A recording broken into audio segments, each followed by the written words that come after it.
தமிழ்நாடு நிதிநிலை அறிக்கை தடைகளை தாண்டி வளர்ச்சியை நோக்கி இன்னுயிர் காப்போம் நம்மை காக்கும் 48 சிகிச்சைக்கான உச்சவரம்பு 1 லட்சம் ரூபாயிலிருந்து 2 லட்சம் ரூபாயாக உயர் கடைக்கோடி மனிதருக்கும் நல வாழ்வு. வெளியீடு இயக்குனர் செய்தி மற்றும் மக்கள் தொடர்பு துறை. நான் கோபத்தில் அரசியலுக்கு வந்தவன் அல்ல, சோகத்தில் வந்தவன்.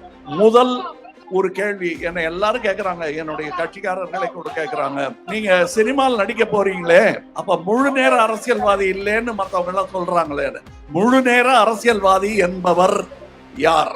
நான் வெறுமையில போட்டு பேசிட்டேன், யாராவது தப்பா பேசிடக்கூடாது. ஒருவனும் கிடையாது என்பதுதான் உண்மை. முழு நேர அப்பனும் கிடையாது, முழு நேர கணவனும் கிடையாது, முழு நேர பிள்ளையும் கிடையாது. அவனுக்கு 8 மணி நேரம் தூங்கி ஆகணும், 8 மணி நேரம் வேலைக்கு போய் ஆகணும், 4 மணி நேரம் வீட்டுல இருக்கான். அப்ப முழு நேர அரசியல்வாதி என்பது யார் என்று எனக்கு சொல்லுங்கள்.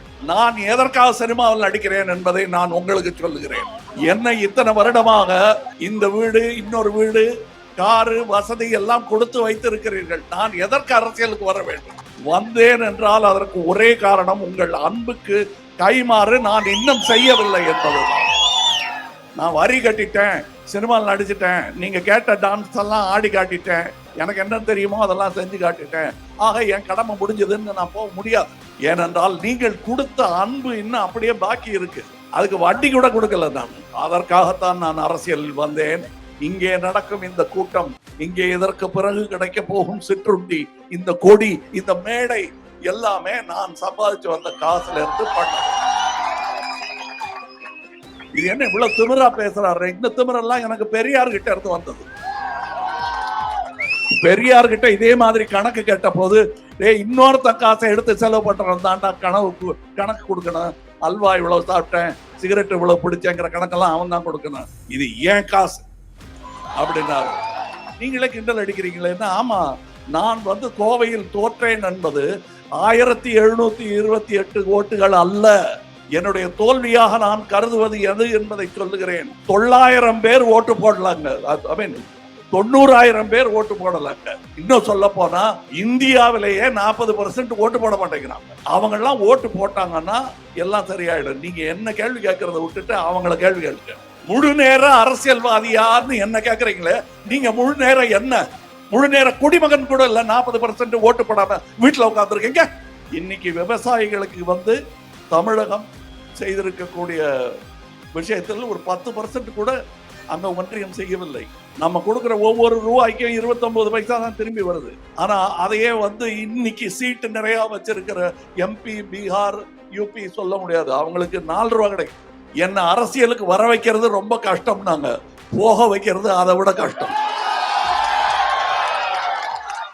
இந்த 7 ஆண்டுகள் எப்படி கடந்தது என்பது தெரியவில்லை என்று சொல்வது மெய்யாக இருக்காது.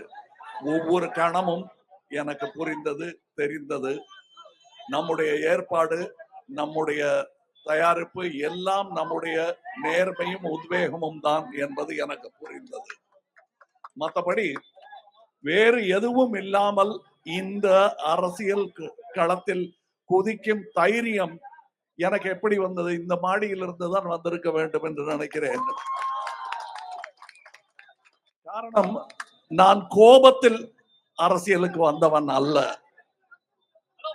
சோகத்தில் வந்தவன். என் மக்களுக்கு இப்படி நடக்கலாமா, ஏன் இப்படி போயிட்டே இருக்கு அப்படிங்கிற ஒரு கேள்வியுடன் வந்தவன் நான். இதுக்கப்புறம் என்ன நடக்கும், இப்படி போனா எது என்ன ஆகும் என்பதை பற்றி எல்லாம் யோசிக்காமல் நான் இங்கே வந்திருக்கிறேன். முதல் ஒரு கேள்வி என்னை எல்லாரும் கேட்கறாங்க, என்னுடைய கட்சிக்காரர்களை கூட கேட்கறாங்க, நீங்க சினிமாவில் நடிக்க போறீங்களே, அப்ப முழு நேர அரசியல்வாதி இல்லைன்னு மற்றவங்க எல்லாம் சொல்றாங்களே. முழு நேர அரசியல்வாதி என்பவர் யார்? நான் வெறுமையில போட்டு பேசிட்டேன், யாராவது தப்பா பேசிடக்கூடாது. ஒருவனும் கிடையாது என்பதுதான் உண்மை.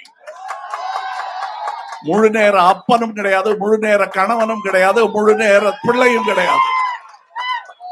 அவனுக்கு 8 மணி நேரம் தூங்கி ஆகணும், 8 மணி நேரம் வேலைக்கு போய் ஆகணும், 4 மணி நேரம் வீட்டுல இருக்கான். அப்ப முழு நேர அரசியல்வாதி என்பது யார் என்று எனக்கு சொல்லுங்கள். நான் எதற்காக சினிமாவில் நடிக்கிறேன் என்பதை நான் உங்களுக்கு சொல்லுகிறேன். என்னை இத்தனை வருடமாக இந்த வீடு, இன்னொரு வீடு, காரு வசதி எல்லாம் கொடுத்து வைத்திருக்கிறீர்கள். நான் எதற்கு அரசியலுக்கு வர வேண்டும்? வந்தேன் என்றால் அதற்கு ஒரே காரணம், உங்கள் அன்புக்கு கைமாறு நான் இன்னும் செய்யவில்லை என்பதுதான். நான் வரி கட்டிட்டேன், சினிமாவில் நடிச்சிட்டேன், நீங்க கேட்ட டான்ஸ் எல்லாம் ஆடி காட்டிட்டேன், எனக்கு என்ன தெரியுமோ அதெல்லாம் செஞ்சு காட்டிட்டேன், ஆக என் கடமை முடிஞ்சதுன்னு நான் போக முடியாது. ஏனென்றால் நீங்கள் கொடுத்த அன்பு இன்னும் அப்படியே பாக்கி இருக்கு. அதுக்கு வட்டி கூட கொடுக்கல நான். அதற்காகத்தான் நான் அரசியலில் வந்தேன். ஏன் முழு நேர அரசியலில் வரவில்லை என்று கேட்பவர்களுக்கு ஒன்று சொல்லுகிறேன். இந்த நிஜத்தை நீங்கள் புரிந்து கொள்ளுங்கள். இங்கே நடக்கும் இந்த கூட்டம், இங்கே இதற்கு பிறகு கிடைக்க போகும் சிற்றுண்டி, இந்த கொடி, இந்த மேடை எல்லாமே நான் சம்பாதிச்சு வந்த காசுல இருந்து பண்ண. இது என்ன இவ்வளவு திமிரா பேசுறாரு? இந்த திமிரெல்லாம் எனக்கு பெரியார் கிட்ட இருந்து வந்தது. பெரியார் கிட்ட இதே மாதிரி கணக்கு கேட்ட போது, இன்னொருத்த காசை எடுத்து செலவு பண்றேன் தாண்டா கணக்கு கொடுக்கணும். அல்வா இவ்வளவு சாப்பிட்டேன், சிகரெட் இவ்வளவு பிடிச்சேங்கிற கணக்கெல்லாம் அவன் தான் கொடுக்கணும். இது ஏன் காசு அப்படின்னாரு. அதைத்தான் நான் சொல்லுகிறேன். இதையே தான் என்னுடைய கட்சிக்காரர்களும் சொல்ல வேண்டும். இது ஏன் காசை நான் பண்றேன். ஏன்னா இந்த பொய்யெல்லாம் இனிமே சொல்லிட்டு இருக்க முடியாது. நம்மளுடைய எலெக்ஷன் கமிஷன் சொல்றாங்க, ஒரு ஆளு ஒரு வேட்பாளர் 95 லட்சம் ரூபாய் செலவு பண்ணலாம் அப்படின்னு. எங்க சொல்லுங்க, 95 லட்சம் ரூபாய் மட்டும் செலவு பண்ணா என்ன ஆகும்? கோவை தெற்கு தான் ஆகும். இப்ப என்ன சொல்றீங்க? நீங்களே கிண்டல் அடிக்கிறீங்களே. ஆமா, நான் கோவையில் தோற்றேன் என்பது 1728 ஓட்டுகள் அல்ல.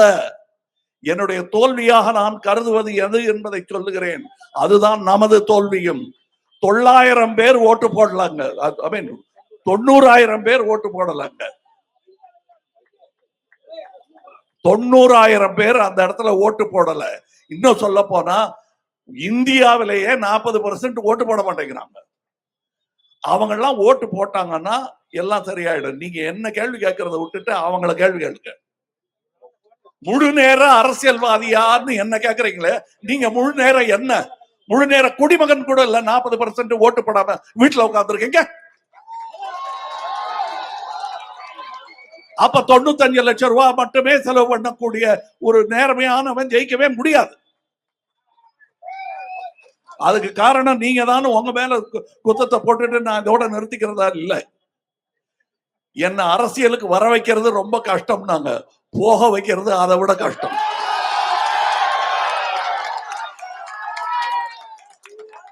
நான் சும்மா சொல்லல. எஞ்சிய வாழ்நாள்ங்கிறது கொஞ்சம் தானே இருக்கு, கொடுத்துட்டு போவேன். எங்க நீங்க கொடுங்க அப்பா. எஞ்சிய வாழ்நாள் என்பதை கொடுப்பதற்கான அன்பை நீங்க முன்னாடி அட்வான்ஸா அச்சாரமா எனக்கு கொடுத்துட்டீங்க. இனி எனது எல்லாம் உங்களதுதான்.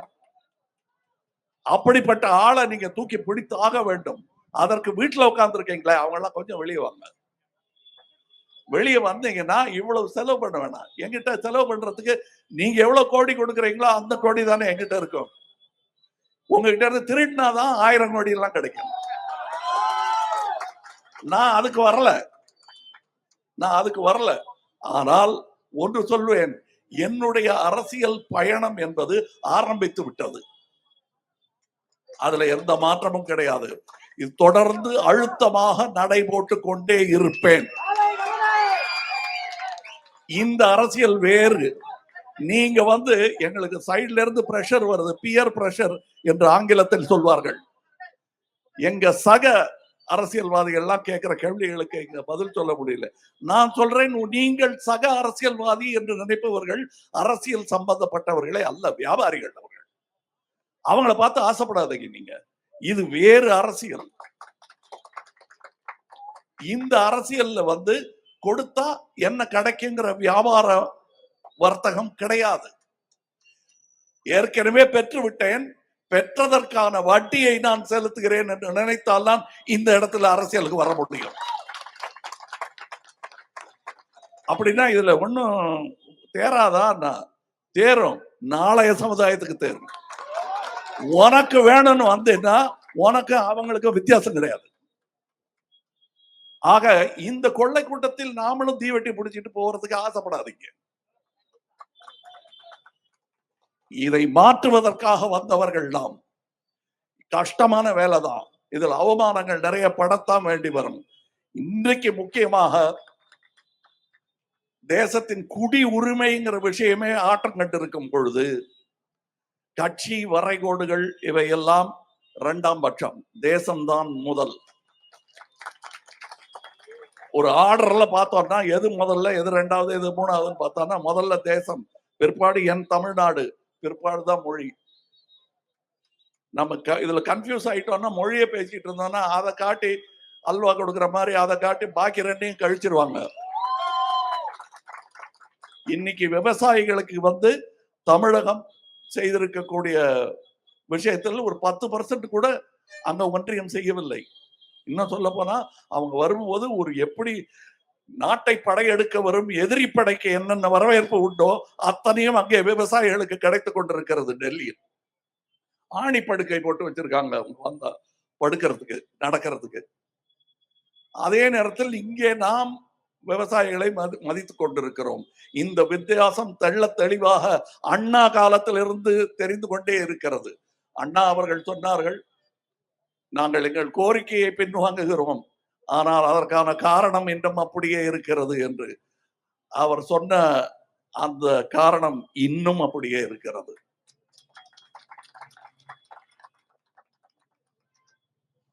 தெற்கு தேஞ்சா பரவாயில்ல அப்படின்னு நினைக்கக்கூடிய ஒரு மையம் அங்க இருக்கிறது. அது தவறு. நாம் செய்த நன்மைக்காக, நாம் செய்த தேச தொண்டிற்காக இன்று தண்டிக்கப்படுகிறோம். சீட்டு வந்து அவங்களுக்கு எண்ணிக்கை கூட்டி கொடுக்கிறாங்க. நாம தேசத்தின் நலன் என்று நினைத்து குடும்ப கட்டுப்பாடு செய்து 2 வேணாம், 1 போதும், 1 கூட வேணாம், நாங்க இருக்கிறத வச்சு பண்ணிக்கிறோம்னு செஞ்ச அந்த தேசப்பற்றிற்காக இன்று தண்டனை. நமக்கு இடம் கிடையாது, குரல் கிடையாது. ஆனா நீங்க அப்படி எங்களுடைய அளவை, எங்களுடைய விஸ்தீரணத்தை புரிந்து கொள்ள வேண்டும் என்றால் வருமானம் எந்த ஸ்டேட்ல இருந்து வருதுன்றத சென்டர் கணக்கெடுக்கட்டும். முதல் 3 ஸ்டேட்ல தமிழகம் இருக்கும். நம்ம கொடுக்கிற ஒவ்வொரு ரூபாய்க்கும் 29 பைசா தான் திரும்பி வருது. ஆனா அதையே வந்து இன்னைக்கு சீட்டு நிறைய வச்சிருக்கிற எம்பி, பீகார், யூபி சொல்ல முடியாது. அவங்களுக்கு 4 ரூபாய் கிடைக்குது. இந்த அண்ணன் தம்பி சண்டை போட்டுக்கிட்டு இருக்க வேணாம். அங்க பீகார்ல இருக்கிறவனு என் தம்பி தான், நல்லா இருக்கட்டும். ஆனா எனக்கா என் சிற்றுண்டி தான் அவனுக்கு ஸ்நாக்னு இருக்கக்கூடாது. ஓஞ்ச நேரத்துல ஒரு மாதிரி வாய் நமனமான்னு இருக்க, என்ன பண்ணலாம்னா அந்த அடுத்தவன் சாப்பாட்டை எடுத்து சாப்பிட வேண்டியதானேன்னு இருக்கக்கூடாது. எல்லாருக்கும் சமமான உரிமை இருக்க வேண்டும். நாடே அப்படித்தான் இருக்கின்றோம். நான் ஒன்னே ஒன்று சொல்லுகிறேன், இந்த ஏழ்மை ஏழ்மைன்னு சொல்லிட்டு இருக்கோமே, அந்த ஏழ்மை நிரந்தர நிலைமை அல்ல, நீங்கள் நினைத்தால் மாற்றக்கூடிய ஒன்று. மீண்டும் மீண்டும் அதில் உழந்து கொண்டு இருக்கிறீர்கள். ஒரு ஓட்டுக்கு 5000 ரூபாய் கொடுத்தா வாங்கிடலாம்னு வாங்குறதுக்கு தெரியுமா? நீங்கள் இழப்பது 50 லட்சம் ரூபாய். நீங்க அவங்க வந்து உங்களுக்கு கொடுக்கறது அட்வான்ஸ், வட்டியோட அதை வசூலிக்கத்தான் போறாங்க. அதனாலதான் ஓட்டு காசு வாங்காதீங்கன்னு சொல்றேனே தவிர, அப்ப நீங்க கொடுப்பீங்களா? நான் கொடுப்பேன். எப்ப கொடுப்பேன்? நான் செத்ததுக்கு பிறகு உங்களுக்கு வந்து சேரும் இன்சூரன்ஸ். அதுக்காகத்தான் நான் பாடுபட்டு இருக்கேன் இன்னைக்கு. அதுக்காகத்தான் நீங்களும் பாடுபட வேண்டும். நான் சொல்றது வந்து எளிமையா இந்த பிளாட்பாரத்தில் நடக்கிறவனுக்கு எல்லாம் புரியும். என்னத்துக்காக இவ்வளவு கஷ்டப்பட்டு வேலை செய்கிறேன்? என் பிள்ளைக்கு ஏத்தான், அவன் பிள்ளைக்கு ஏத்தான், அவ்வளவுதாங்க இந்த கட்சி. இது எனக்காக இல்ல. இந்த கட்சி ஆரம்பிப்பதால் எனக்கு எந்த லாபமும் கிடையாது. இன்னும் சொல்ல போனா நஷ்டம் தான். ஆனால் நாளை இதே இடத்துல எனக்கு ஒரு சின்ன பெசகு நடந்து போச்சு அப்படிங்கும் போது இதை விட பன்மடங்கு கூட்டம் கூடியது. அவர்களுக்கு நன்றி சொல்ல கடமைப்பட்டு இருக்கிறேன் நான். அதற்காகத்தான் இங்க வந்திருக்கோம். இதுக்கப்புறம் நிறைய கேள்விகள் இருக்கு, அவங்களும் விட்டு வைக்க போறது இல்லை, கேட்பாங்க. எல்லாத்துக்கும் பதில் சொல்றேன். ஆனா இது நேரம் அல்ல. இவ்வளவு தூரம் என் கூட நடந்து வந்திருக்கீங்க, ஆனா இது இவ்வளவு தூரம் நடந்து வந்துட்டீங்களேன்னு சொல்ல மாட்டேங்க. இதுதான் ஆரம்பம். நீண்ட பயணம் இருக்கிறது. நல்லா சாப்பிட்டு நல்லா ரெஸ்ட் எடுத்துக்கிட்டு வாங்க, நடந்துகிட்டே இருப்போம்.